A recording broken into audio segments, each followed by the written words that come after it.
Hello, કેમ છો વિદ્યાર્થી મિત્રો? તો આજે આપણે એક નવા ટોપિક સાથે આગળ વધીશું.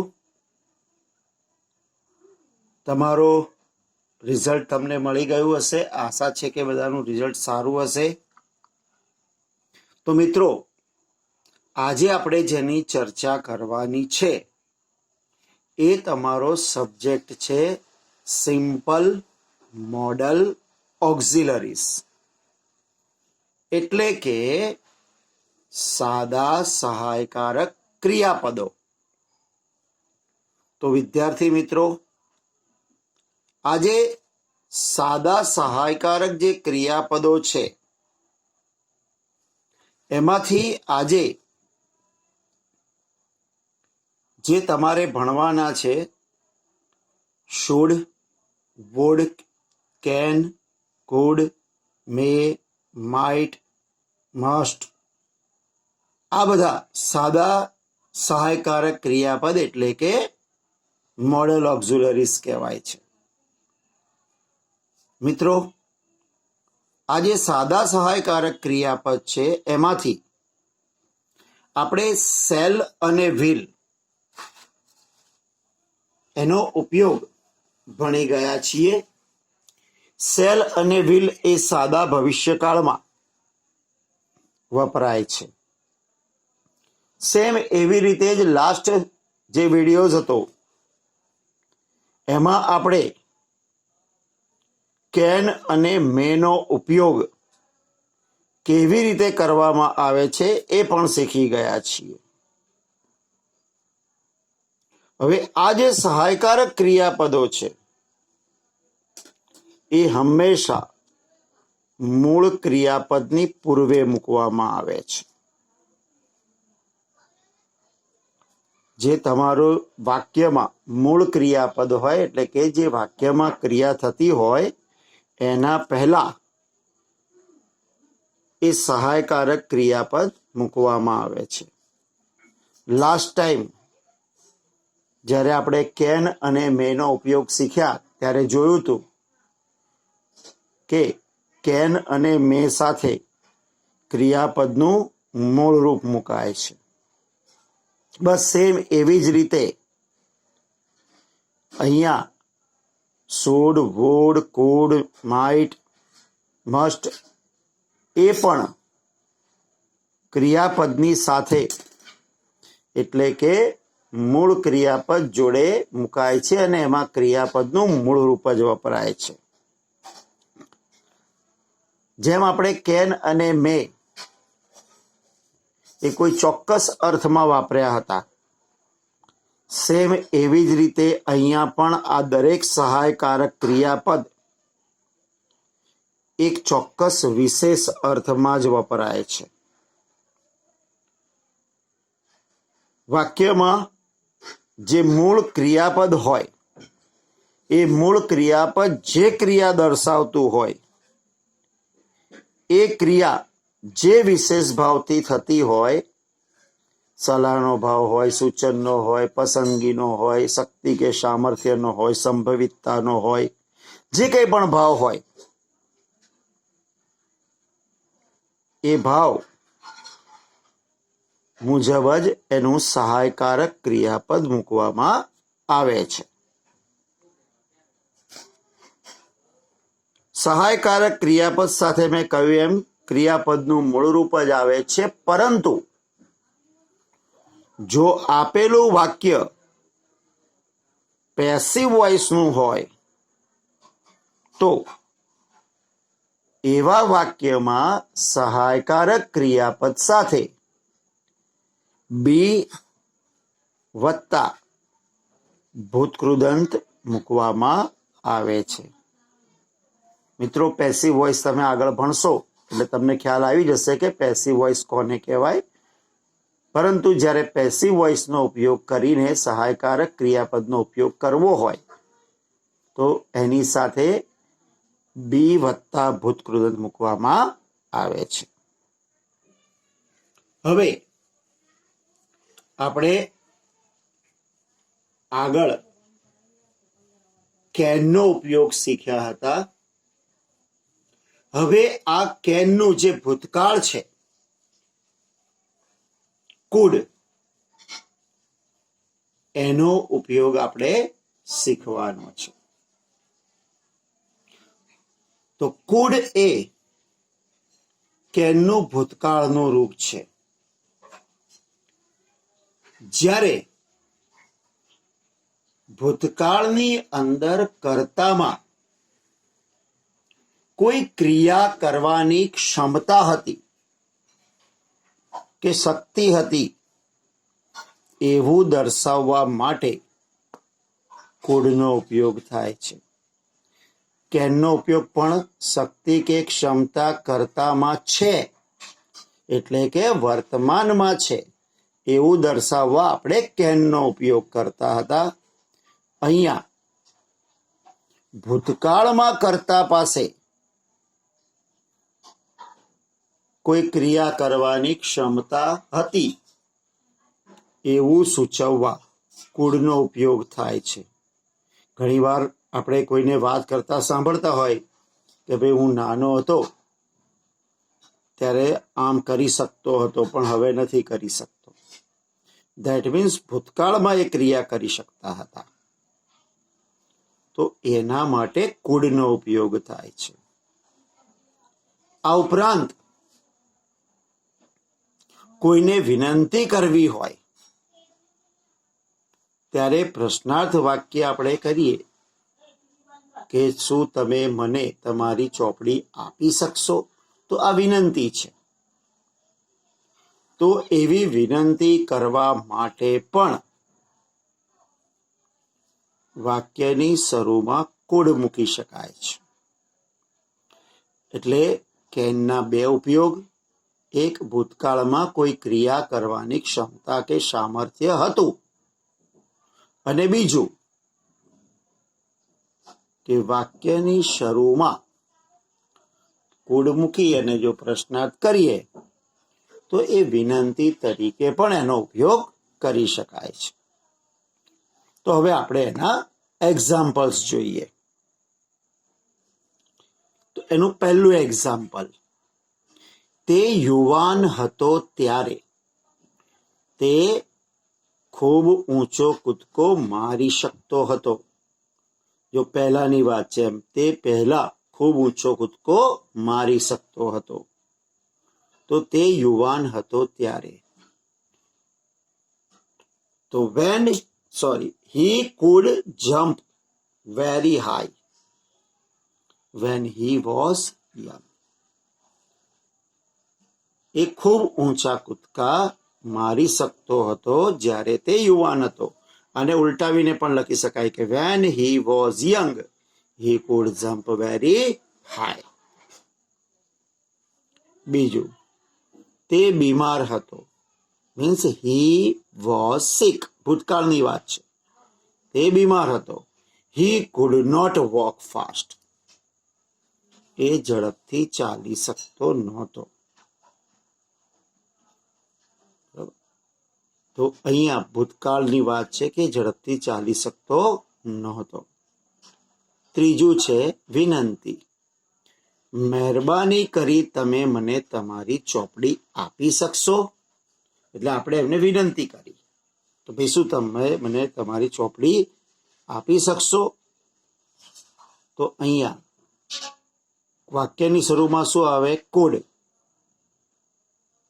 પછી યુ, તમે, આપવું એટલે ગીવ. તો could you give your book please?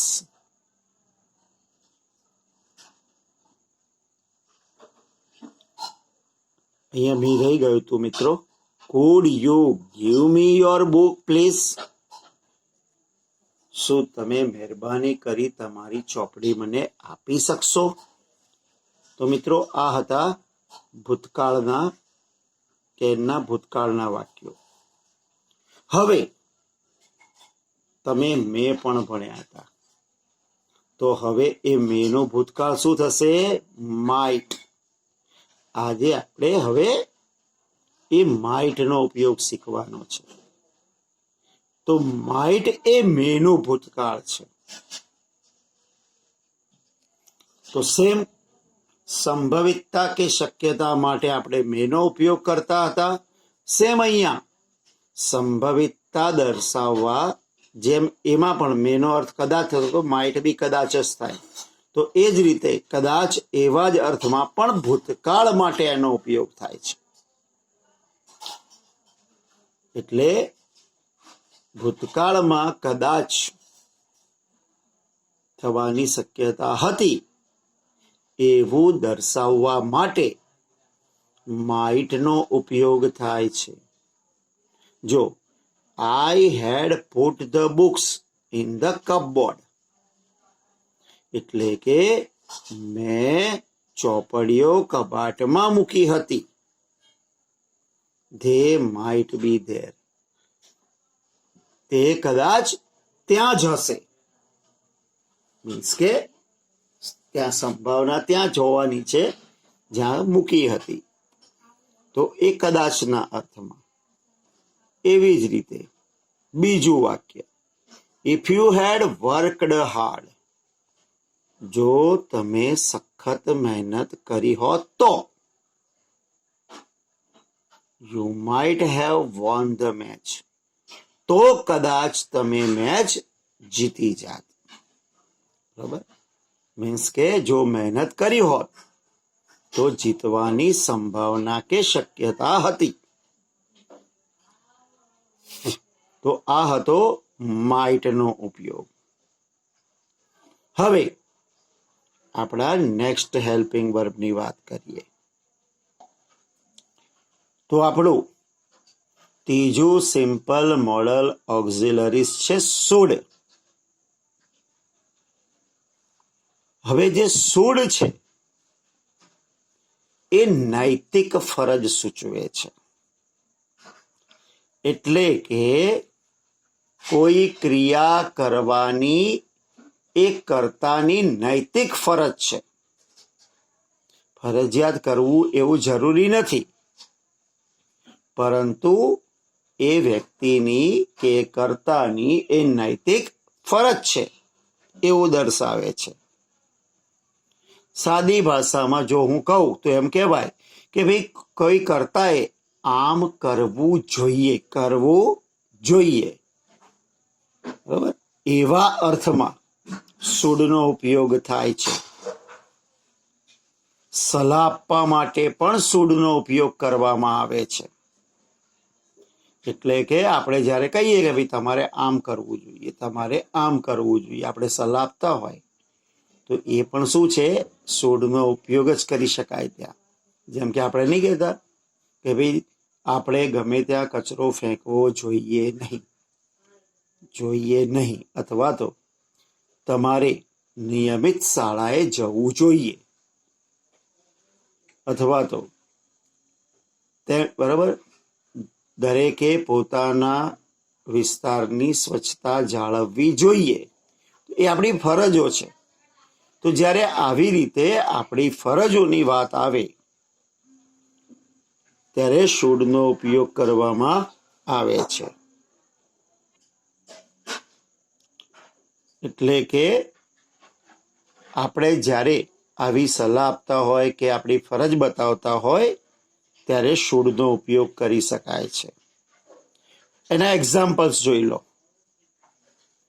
જો પહેલું એક્ઝામ્પલ વાંચો, pupils should obey there teachers, એટલે કે વિદ્યાર્થીઓએ તેમના શિક્ષકોની આજ્ઞાનું પાલન કરવું જોઈએ. તો એ આપણી ફરજ છે, દરેક વિદ્યાર્થીની ફરજ છે કે ભાઈ શિક્ષકની આજ્ઞાનું પાલન કરવું જોઈએ. યુ શુડ ડ્રિંક મિલ્ક, તમારે દૂધ પીવું જોઈએ. આપણે સલાહ આપીએ કોઈને એમ, બરાબર, કે તે તમારે દૂધ પીવું જોઈએ. વી શુડ હેલ્પ ધ નીડી, આપણે જરૂરિયાતમંદની મદદ કરવી જોઈએ. તો આ એક જાતનું ફરજ છે આપણી કે કોઈ વ્યક્તિ જરૂરિયાતવાળી હોય અને તમે કરી શકો એમ હોય તો તમારે એની મદદ કરવી જોઈએ. Student should not drink tea, વિદ્યાર્થીઓએ ચા પીવી જોઈએ નહીં. આ એક સલાહ છે. કે વિદ્યાર્થીઓએ ચા પીવાય નહીં.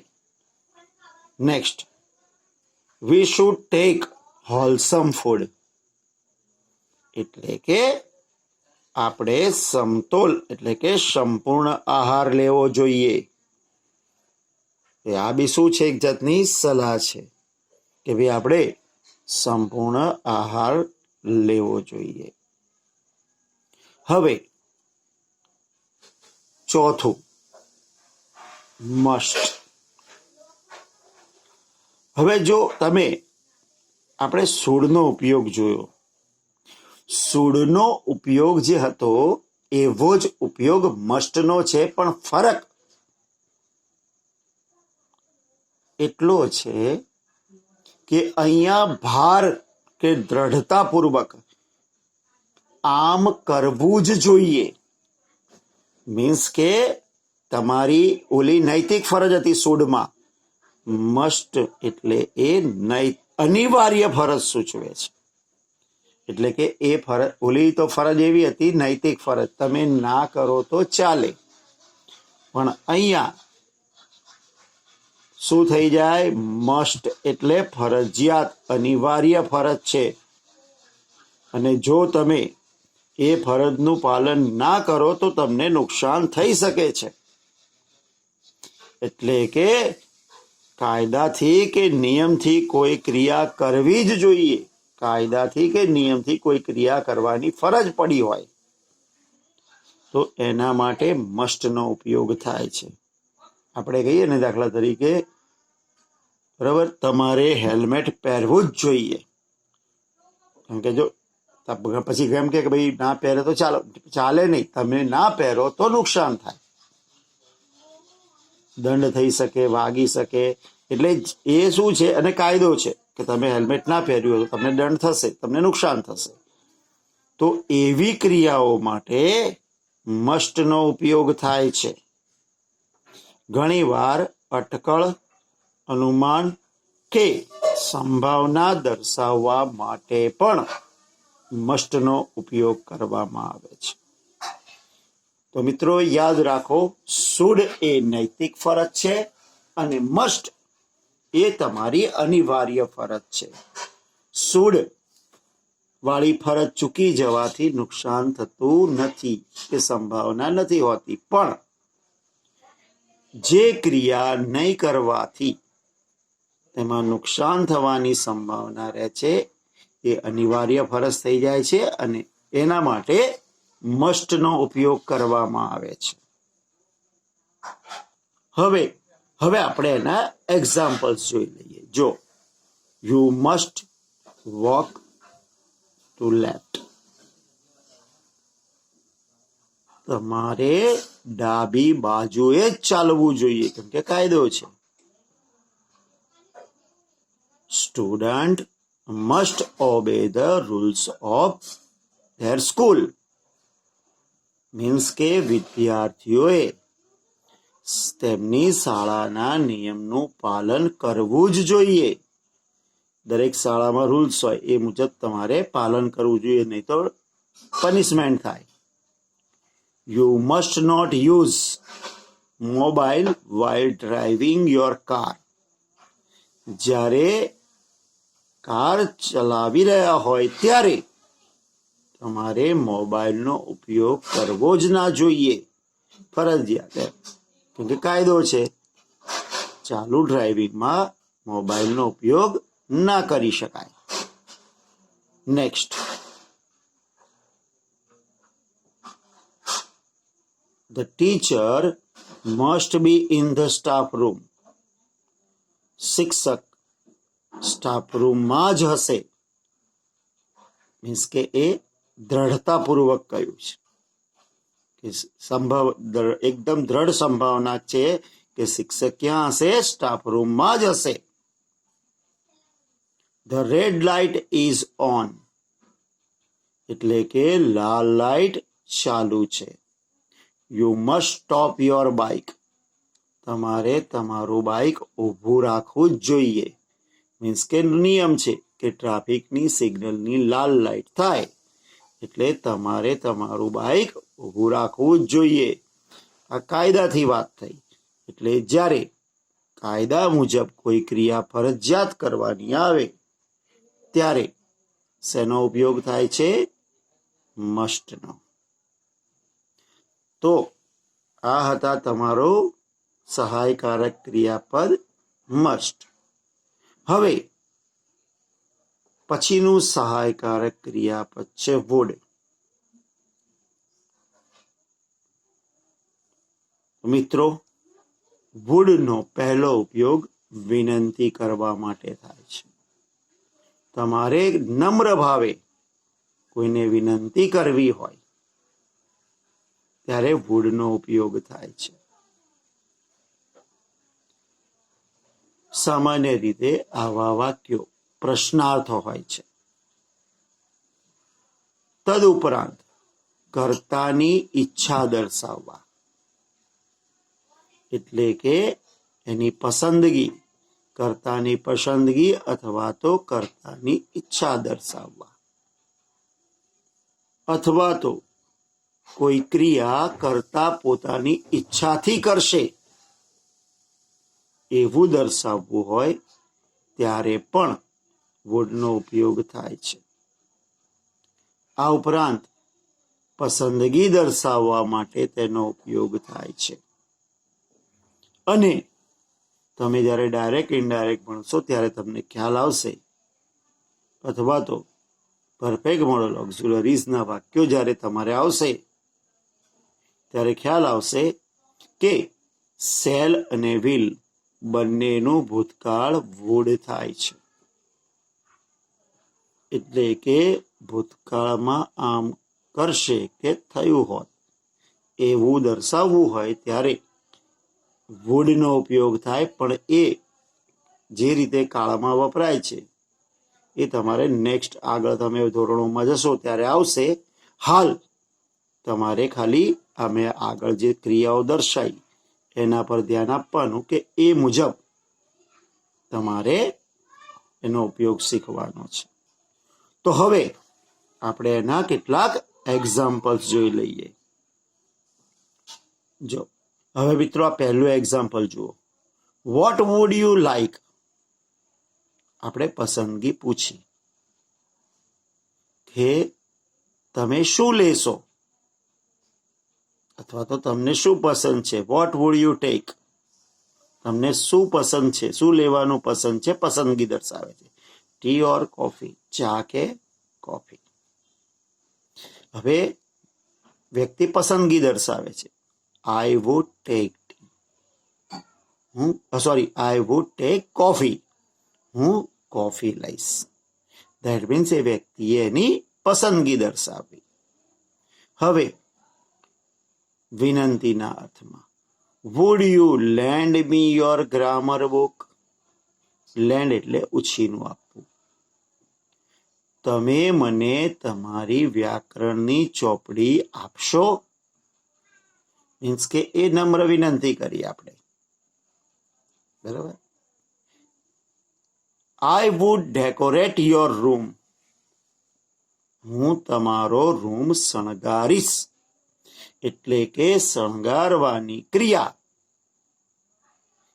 એ કર્તા પોતાની ઈચ્છાથી કરે છે. એટલે અહીંયા વુડનો ઉપયોગ થયો. Next, he would have saved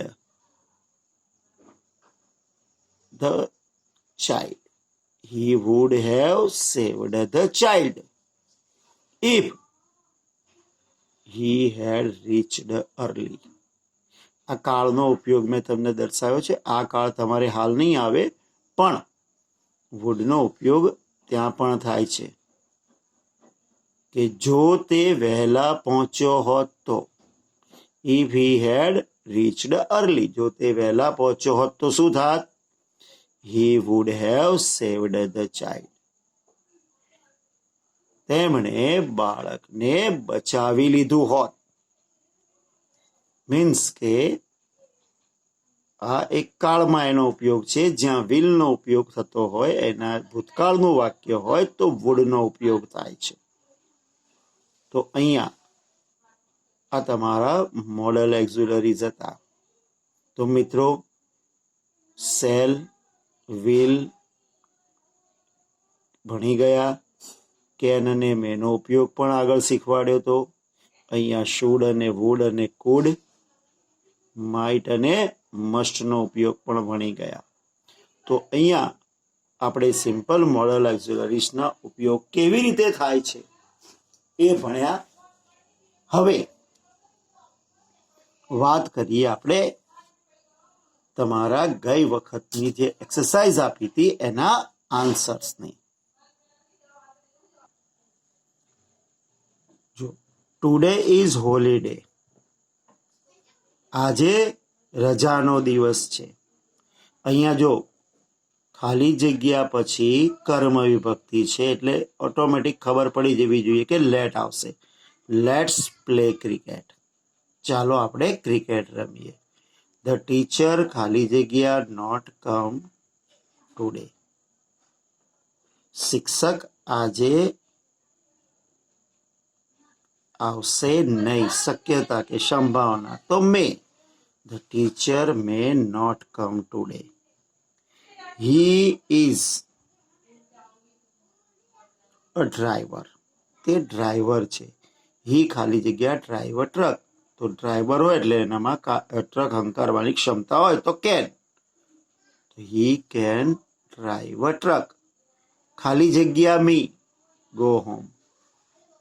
તો જો ખાલી જગ્યા પછી કર્મ વિભક્તિ છે એટલે ભલે રજા માગી પણ આવશે લેટ, તો લેટ વી ગો હોમ. ખાલી જગ્યા આઈ ગો હોમ સર, જો અહીંયા પણ રજા માંગી, હું ઘરે જઈ શકું, પણ અહીંયા કર્તા છે. તો જ્યારે કર્તા રૂપ આવે ત્યારે રજા માગવા માટે મે નો ઉપયોગ થાય. મે I go home sir.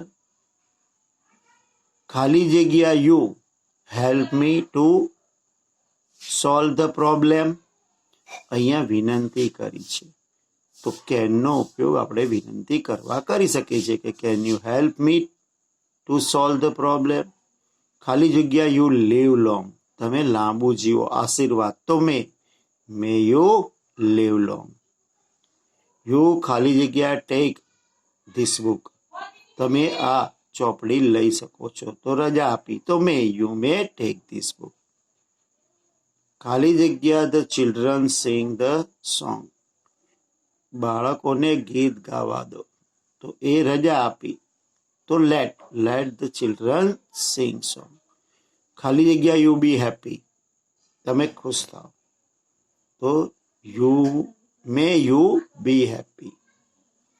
My father is old, he ખાલી જગ્યા નોટ વોક ફાસ્ટ, અહીંયા શક્તિ કે ક્ષમતા આવી તો શું આવશે can. My father is old, he can not walk fast. She ખાલી જગ્યા સિંગ અ સોંગ, તો તે ગીત ગાઈ શકે છે, તો ધેટ મીન્સ કેન. આઈ ખાલી જગ્યા સ્વિમ ફોર 1 hour, હું 1 કલાક સુધી તરી શકું છું, તો કેન. નેક્સ્ટ, હું ખાલી જગ્યા લિફ્ટ એન એલિફન્ટ, હાથીને કોણ ઉચકી શકે, તો એ બી શક્તિ કે ક્ષમતા, તો can. Who can lift an elephant. ખાલી જગ્યા મી પાર્ક માય બાઇક હિયર, વિનંતી કરી મને મારી કાર પાર્ક કરવા દો. વિનંતીની સાથે અહીંયા કર્મ વિભક્તિ છે, કર્મ વ્યક્તિ આવે એટલે લેટનો ઉપયોગ કરવાનો. Let me park my bike here. તો મિત્રો આ હતા તમારા ગઈ વખતની એક્સરસાઇઝના જવાબ. તો હવે નેક્સ્ટ ટાઈમ આપણે નવા ટોપિક સાથે મળીશું.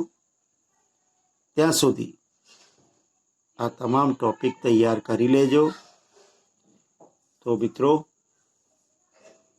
આવજો, ખૂબ ખૂબ આભાર આપનો. Thank you.